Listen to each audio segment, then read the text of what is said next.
Ladies and gentlemen, boys and girls, students, we're about to embark on. Okay.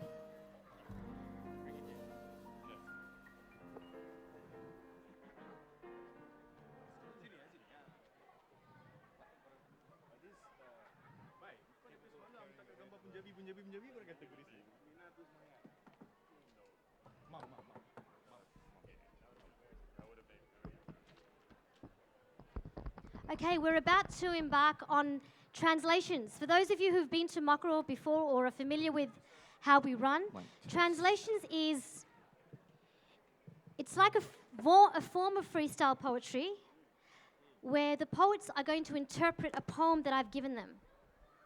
So I've selected a poem by Rumi, which I'm sure most of you in this room would have heard of Rumi, the great Sufi poet.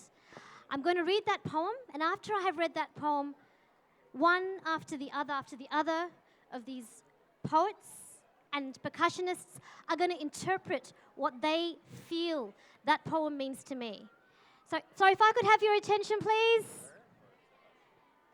Some quiet in the house, thank you. All right. Before we launch into translations, I want to introduce our acclaimed artists to you. First of all here, I'll start with Rav. Rav Singh is a performer, producer, artistic director, community arts leader, a unique personality regarded as one of the best-loved percussionists and performers in Asia. He's instantly recognizable by his trademark turban. I don't know about that anymore. Okay. Energetic performances and larger-than-life personality. From Malaysia, welcome Rav Singh. Next, we have spoken word poet sensation Zohab Z. Khan.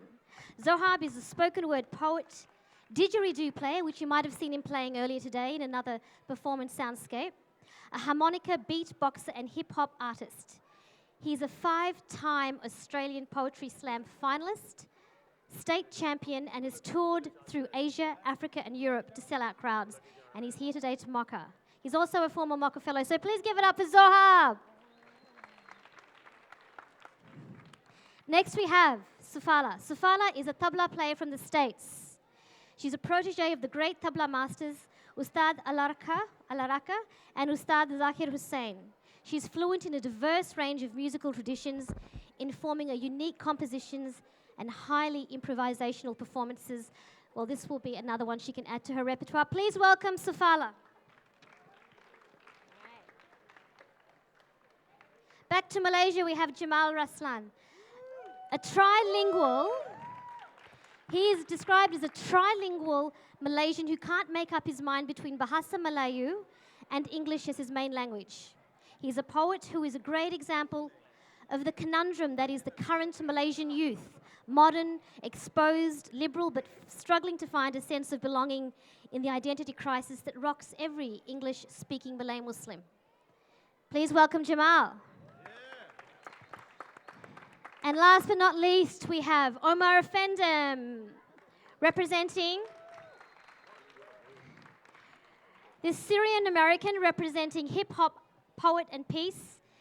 He's a designer, activist, born in Saudi, raised in Washington, living in LA, and has been featured on several major news outlets, touring the world to promote his groundbreaking music. He's raised hundreds of thousands of dollars to various charity humanitarian organizations and lectured at many institutions. He's also a killer spoken word poet. Please welcome Omar.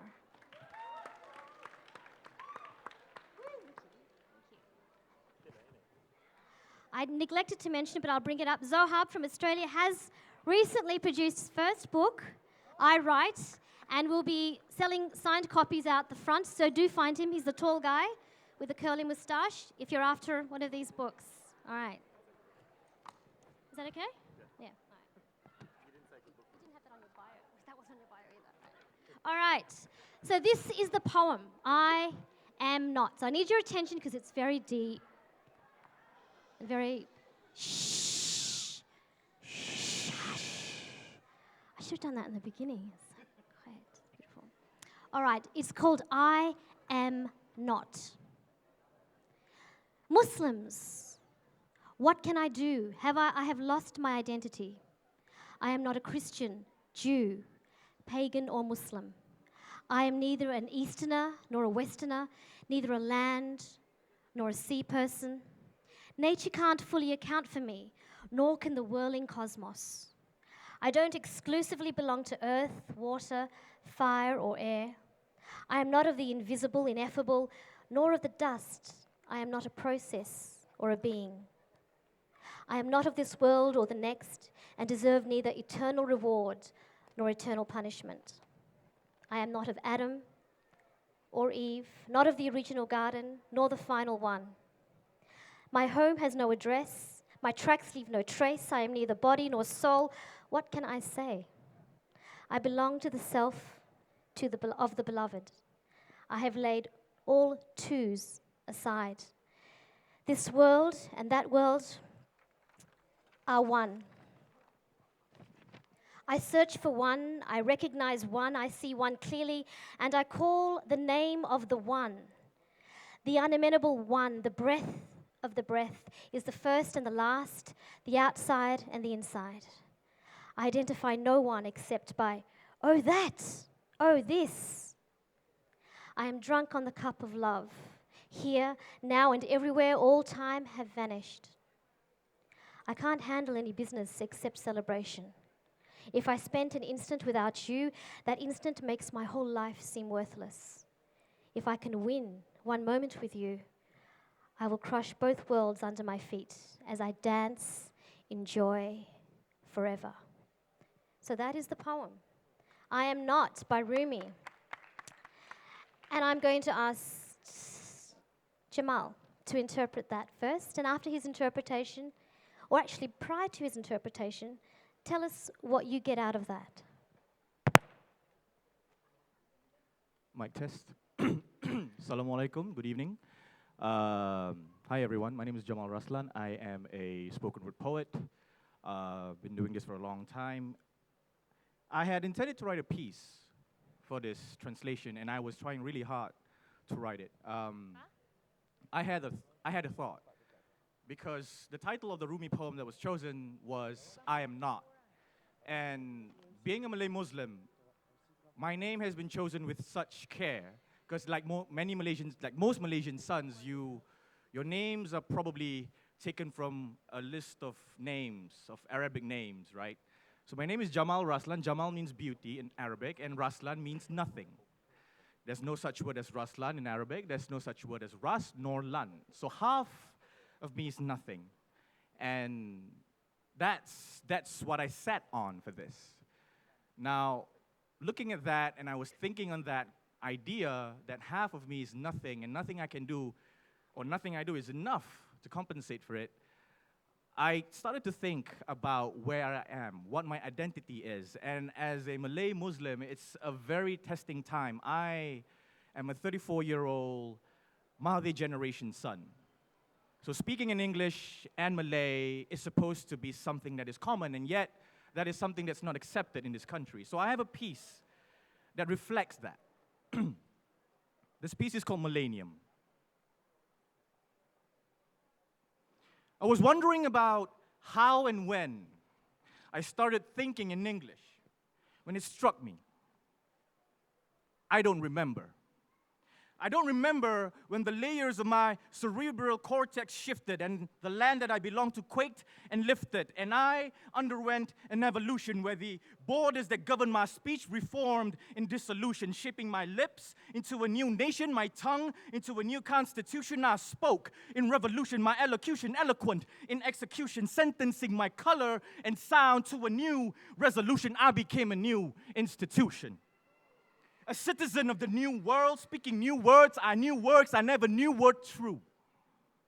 I was layers of sound woven into a songket of speech that wrapped my caress with voices of yore and dances of sore knees and bare backs that yielded to the sun to yield crops with heads dropped, half kissing the soil for the royalty it bestowed and half bowing to its seeds. I was a seed. Before I cut my customs for unaccustomed deeds, I left my green roof for greener pastures, riding on new alphabets in between new lines. My new lines drew my new face. I knew this was my new place. I don't remember how and when I got a new place.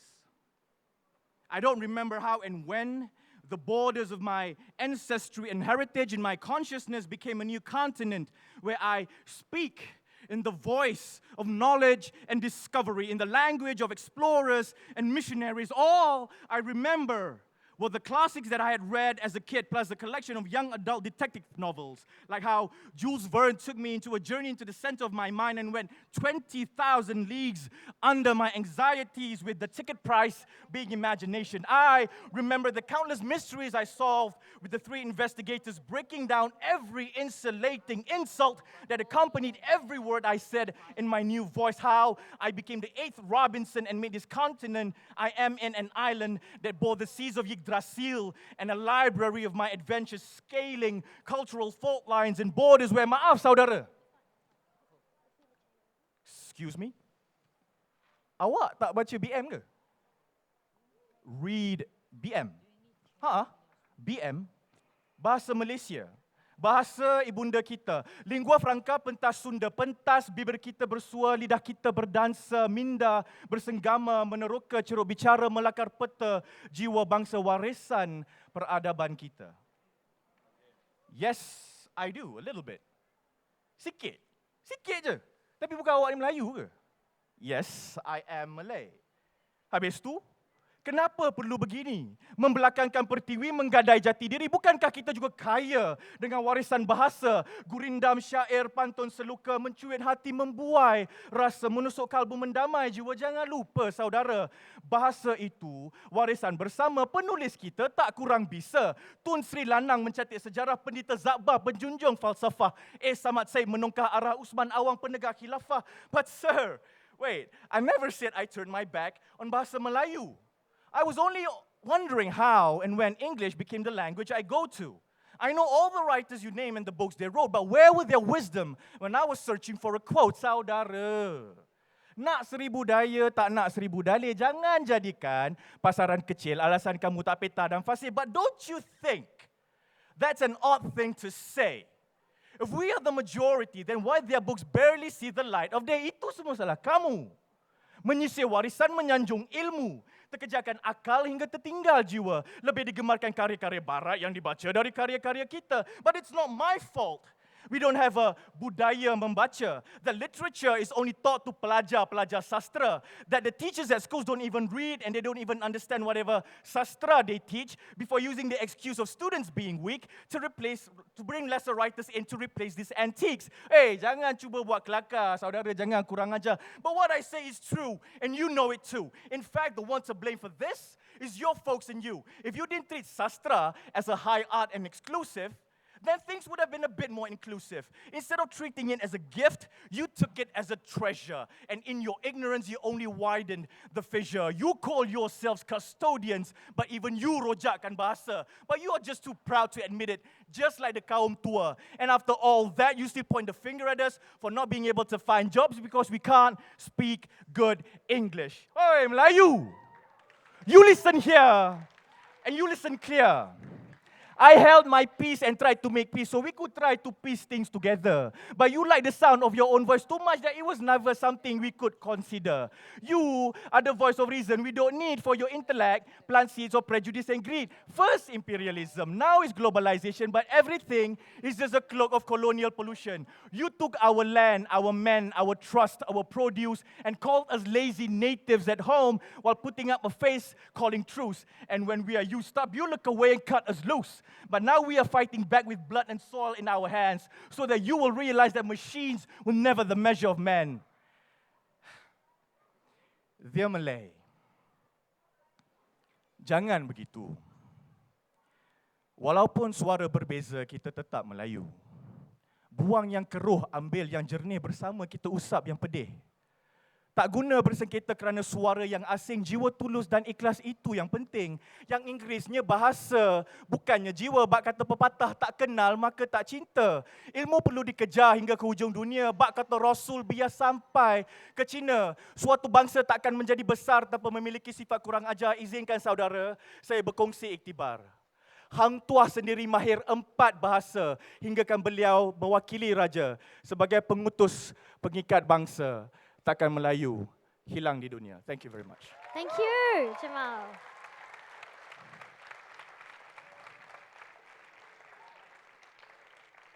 Thank you. And I think for those of us who didn't understand the parts that you were speaking, we felt it. Thank you. So does anyone have, we have room for one question from the audience, if anyone has one of Jamal's interpretation. I'm looking to see if there's a hand. No, someone's scratching their head. That's no hands. No? All right. We're going to move straight now to Rav. This is a change in tempo, literally. So Rav, describe to us I am not, what it meant to you and how you are going to interpret that. Good evening, Sam Sujatra. That poem was pretty convenient, wasn't it? Rumi described everything that he wasn't, right? So he left it to us to figure out what he is, right? And what I gathered from that is he's talking about love of himself and love of God, right? And two famous Rumi quotes come to mind when I hear I am not. The first one is Rumi saying, I have no religion. My religion is love. My temple, my place of worship is in my heart. That's the first quote. And the second one, which resides with me until today, when I heard it first many, many years ago, was lovers do not finally meet somewhere. Lovers belong forever in each other's hearts. So my interpretation is he found God and God sits within him. And therefore, that's what he is trying to describe in the poem, right? And when I hear love, for me, love is celebration, all right? And in Malaysia, one of the most more famous rhythms when it comes to celebration is the rhythm called Zapin, all right? Zapin, many, many years ago, when it first started out, was a religious performance and predominantly done by men, right? Over the years, we Malaysians have taken that and introduced equality to Zapin, and now everybody does it, and it's much more of a celebratory dance, celebratory rhythm that is done by all walks of life in Malaysia. So I'm going to play a bit of Zapin. Can you guys clap along? Yes or no? Are we all, can? All right, okay. I'm going to play. You guys pick up the tempo, keep it going, and we'll see what happens. All right? All right, let's do this.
Thank you. That was amazing, Rav. Any questions from anyone about how he did that? How long did you learn? I am completely self-taught. Self-taught, yeah. I teach myself. But having said that, I did spend some time with the master drummers of Kelantan. Okay, this drum is called the gendang ibu. In English, it means the mother drum. And when you say mother drum, is the head of the family. So when this drum is used for any performance, this is the lead drum. Okay, and they've got another drum called gendang anak, which is a miniature version of this. Okay, so it's a family. Okay, family of drums. So I spent 6 months picking up tips of how to place my hand and how to create the different sounds. What are the opening and closing rhythms, patterns that you need to play before you play a certain rhythm, like Zapin. That was a traditional intro to Zapin and a traditional ending to Zapin and how you do it. But generally, I'm self-taught. Any other questions or one? Just one? Just one? Okay, sorry. Cheers, guys. Thank That's right. Okay, if you have time at the end, we'll come back. Next up, we have Omar. Omar Effendim, what did you take out of that poem, and what are you going to do with it? Can we have a round of applause for Jamal and Rav and Tasneem?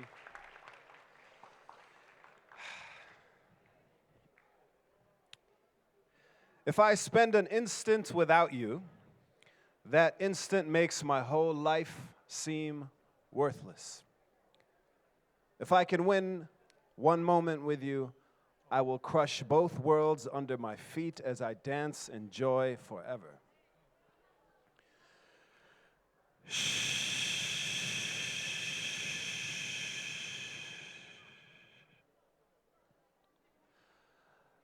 Back in schools when we first got acquainted. Crossed paths, nearly fainted when you told me that your name was Layla. Hair darker than the night sky, way like Majnoon. What a crazy tale. I too often poeticized your rise to every passerby till it came back to haunt me as your dad denied your hand in mine. Marriage I was sad to find wasn't written for us in the grand design. Set out for Mecca on Hajj as I was really on edge, but no matter how hard I tried, I couldn't sever the ties. I pledged to your heart that we would never be apart as children, but your father had other plans to find you another man. Until then, you were on house arrest, sealed in, and I couldn't bear the pain. Crying the tears refrain, insane, praying that I'd be killed. Then I skipped town, shameful, wondering what our world came to. Wandering through the wilderness, agony-filled and lonely. Pondering how I failed, knowing nobody could console me. Only my homie No fella cared enough to explore, and yet when he couldn't succeed, took your daddy to war and demanded we be united. But as your clan was defeated, same excuses before was what your father slowly repeated. I ruined your reputation with all of my proclamations. He'd rather kill you than see us together. A complication to say the least. I conceded. To the desert retreated. Wrote a rhyme in the sand for you, praying that you could read it. Time passed and eventually you would come to be greeted by many a suitor intent on sweeping you off your feet. When it happened, couldn't believe it. You were somebody's wife. Was it really my fate to live such a pitiful life? These aches cut like a knife as my miserable heart burned. To all that trouble and strife, I vowed to never return, a lesson learned. Brain sick, they would call me. Demented, smitten, and mad. And this took a toll on Baba's health. What was getting bad? See, I was his only son, and so I was all that he had. He died of a broken heart. I knew that it made you sad. You sent me a note condoling me, said you were thinking of me. Then when my mother passed, you had even said you still love me. Now, given that bitter absence has made our hearts fonder, I had to come back to see you. I couldn't take it much longer. However, the irony was your husband would die too. Therefore, our tradition stated I would be without you for not 1 but 2 years, to be left grieving, naive, and despite his love was this tangled web we were weaving, my karma just getting even for living life depraved. Why was it such a sin to have given all that I gave? For now I lie at your grave, and I'm ready to die a wailer. And thus ends the tale. Majnoon, Layla. Thank you. Oh. Whew. Thank you. From here. Thank you. Thanks, Omar. That was beautiful. Thank you. I think we all kind of got where that was going. Anyone have any questions they want to ask Omar about that particular translation? That interpretation? That proclamation? No? All right. Reiteration? Reiteration. This could go on, yeah. On that note, Thank you. on that note, I will introduce our next artist, Sufala from America, from the States. Please welcome her, and if I can ask her to interpret her version of the poem. Thank you.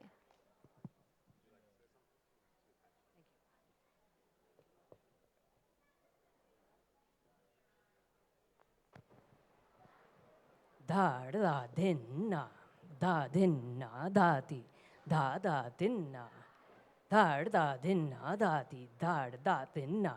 Da di da gena da gena gena. Krda di da dinna. Da dar da din da da krda da krda da din. Din na krda da krda. Dar da dinna da di dar da din. Krda di da gena gena. Da di da dinna. Da krda di krda. Kata krda tige tada kata krda tige tada kata krda tige tada.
Oh, wow. Sohala, that was incredible. Thank you so much. Sohala from New York, give it up. Sifala, actually.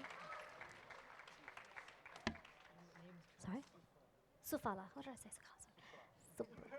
I'm sorry, Sufala. Does anyone have any questions for Sufala? Did I say it wrong again? No. Do we have any questions? I mean, that was something that I've not seen at Moca before, that level of precision, and you were like vocalizing that as you did it, weren't you?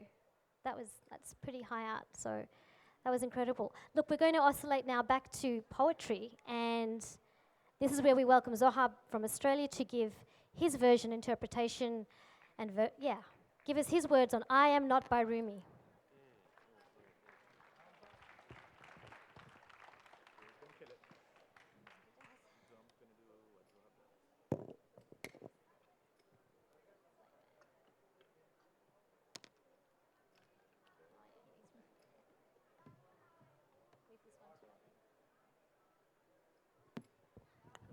Assalamu alaikum. My name is Zohab Khan. Muslims, what can I do? I have lost my identity. I am not Christian, Jew, pagan, or Muslim. I am neither Easterner nor Westerner. These are the lines that this poem began with. And these are questions that we've been asking ourselves from literally the moment that we took our first step. It's from literally the moment we took our first breath. These were individuals, Rumi was an individual that was raised in the 13th century. And he reminds me of his contemporary, Bulle Shah, who was also in the 13th century. He was a Punjabi poet, and he wrote, Bulla ki jana main kaun. Bulla ki jana main kaun, na main momin vich masita, na main renda vich kufar diyan ritan. Translation. I, Bulla, know not who I am. I, Bulla, know not who I am. I am not of those who prostrate in mosques, nor do I perform pagan rituals like those who are lost.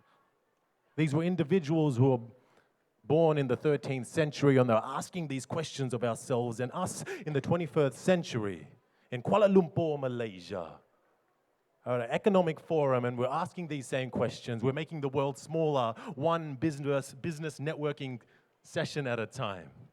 But we're still asking ourselves, why? Why do I do this? Why do I do this? Why do I do this? We think this is a modern capitalistic idea that we ask why, but this has been asked since the moment we took our first breaths. See, Rumi starts by saying he's not Muslim, says that he's not Jewish, says that he's not Christian. But he does something at the end where he's like, I have laid twos aside. This world and the world are one. I search for one. I recognize one. I see one clearly, and I call the name of the one, the unnameable one. I breathe of the breath of the breath is the first and the last, the outside and the inside. See, Rumi just played with your brain. He said, I'm not Muslim, but he conformed it. He brought it all together by saying he's in search for the one, which is La ilaha illallah, which is the proclamation of a Muslim. He's playing with your brain. He's confusing you. And he reminds me of a Pakistani poet who's more contemporary, who says, Khudi. Khudi ko kar buland itna ke har takdir se pehle. Khuda bande se khud pooche, bata teri raza kya hai? Translation. Before every step you take and decision you make your conviction so strong that God himself will pause fate just to ask you what you would like to do next with your next step. Mujhe मेरी सुकून लौटा दो, मेरे दुश्मनों को मरा दो, बड़े लोग से लड़ा हूं मैं, छोटे लोग से डरा हूं मैं, आज मुझे एक चीज समझा दो, सिर्फ एक चीज बता दो, मौत कब आएगी और ये खौफ कब जाएगी, दुनिया के मासूम बच्चे कब हंस सकते, वो कब खा सकते, आपके पास जवाब है ये बड़े सवाल के लिए, जहां भी देखो वहां मौत मिल जाएगी, छुपना नहीं वहां भी खौफ आएगी, de la nada sale el todo y todo se hacia nada. Faith. I was always taught faith was blind. Okay. Hello? Okay. Faith. I was always taught faith was blind. But I prefer to see mine. Because see, I'm Supposedly a dissident, discordant, devilish disbeliever who decisively decided his dazed and definite that religion could be, maybe is, a life prerequisite. That's why I continually question it and lurk on cold pathways and wait for the right phrase for lyrical miracles. I'm a satirical teacher, I'm an empirical preacher, a Torah, Quran, biblical reader, a Siddhartha Gautama Buddha believer. Faith is my love. That's why I need her. I need her like, I need faith like I need to breathe. I need to breathe like I need to eat. I need to eat soul food. Food for my soul. As I grow old, I seek to start meditating, levitating, elevating up above. Yo, bruv, where's the love gone? Bring back the days of the true love songs. Bring back the days when we used to pray, used to play, used to say what we want to say. Nowadays, it's all power games. I miss the days when Mumbai was still Bombay, back before that terrible September day when those two planes forever changed the New York skyline. I long to take back what's mine. I long to take back what's mine. I long to take back what's mine. I long to take back what's mine. My freedom of speech, my freedom to preach, my freedom to roar at the top of my lungs till my lungs get sore. For I only know one holy war, and that's to love more and hate less. And for some, jihad means terrorist. But jihad means struggle, and I jihad on the daily to be the best me that I can be, because terrorism knows no religion. Was it not terrorism when Terranelius was claimed and people were slain in the name of the almighty British Empire? That's why I long to inspire you to view religion from the other side's eyes, for I am not Muslim nor Jew, I am not Christian nor Hindu. I am me, I am you, for we are us, we are one. Thank you.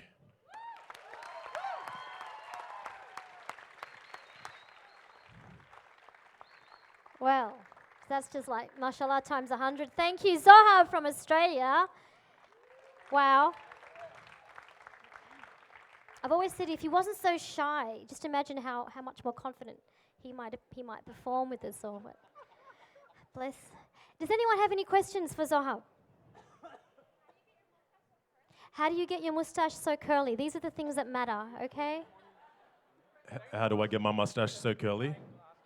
I wake up like this. That's my answer. Yeah. Okay, that's the official answer. For more information about any of our artists, I encourage you to Google them.